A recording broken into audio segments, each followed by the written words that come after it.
अस्सलाम वालेकुम दोस्तों आपने हाल ही में अरशद नदीम का नाम कहीं ना कहीं तो जरूर ही सुना होगा। अरशद नदीम पाकिस्तान के वो एथलीट हैं जिन्होंने पाकिस्तान को 40 साल के तवील अरसे के बाद ओलंपिक गोल्ड मेडल जितवाया। जी हाँ दोस्तों, पाकिस्तान अपना आखिरी गोल्ड मेडल सन 1984 में जीता था। लेकिन दोस्तों, जिस अरशद नदीम का नाम आज हर बच्चे, बूढ़े और जवान की जबान पर है, उसी अरशद नदीम के पास चंद साल पहले जेवलिन खरीदने तक के पैसे ना थे। मगर आज दोस्तों, ना कि सिर्फ पाकिस्तान में अरशद नदीम का नाम पूरी दुनिया में गूंज रहा है। दोस्तों, पेरिस में हुए ओलंपिक्स के मुकाबले में जब रात आई 8 अगस्त की, तो पाकिस्तान के अरशद नदीम ने मेंस जेवलिन थ्रो में हिस्सा लिया। अरशद नदीम के साथ साथ दीगर ममालिक के भी कई खिलाड़ियों ने हिस्सा लिया और वहीं पर अरशद नदीम के रिवायती हरीफ नीरज चोपड़ा ने भी हिस्सा लिया। मुकाबला होने से पहले दोस्तों, हर किसी को यही लग रहा था कि ये मुकाबला भी हमेशा की तरह नीरज चोपड़ा ही जीत जाएंगे। दोस्तों, जब बारी आई नीरज चोपड़ा की, तो नीरज चोपड़ा की जेवलिन थ्रो हुई 89.45 मीटर की। दोस्तों, जी हाँ दोस्तों,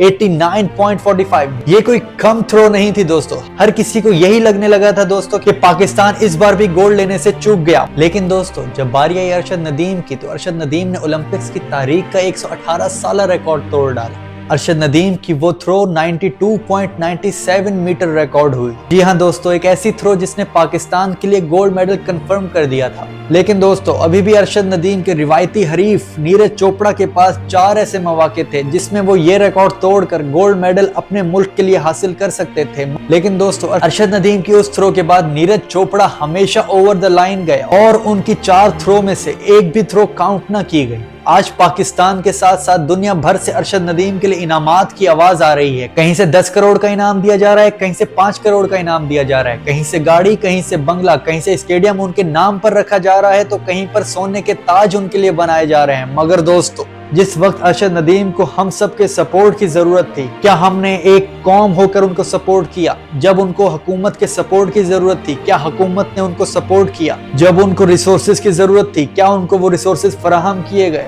जब उनको स्पॉन्सरशिप की जरूरत थी, क्या उनको वो स्पॉन्सरशिप दी गई? ये सवाल आज भी उठते हैं दोस्तों। मगर कोई बात नहीं दोस्तों, देर आए दुरुस्त आए। आज पूरी दुनिया में अरशद नदीम का नाम ही गूंज रहा है और हर तरफ से उन पर इनामात की बारिश हो रही है दोस्तों। तो दोस्तों, ये थे अरशद नदीम, पाकिस्तान के एक छोटे से गांव मियां चन्नू के रहने वाले। उम्मीद करता हूँ आपको आज की वीडियो पसंद आई होगी। अगर पसंद आई है तो लाइक करें, कमेंट करें और अपने दोस्तों के साथ जरूर शेयर कीजिए। मिलेंगे इंशाल्लाह कल एक नई वीडियो के साथ। तब तक के लिए इजाजत दीजिए।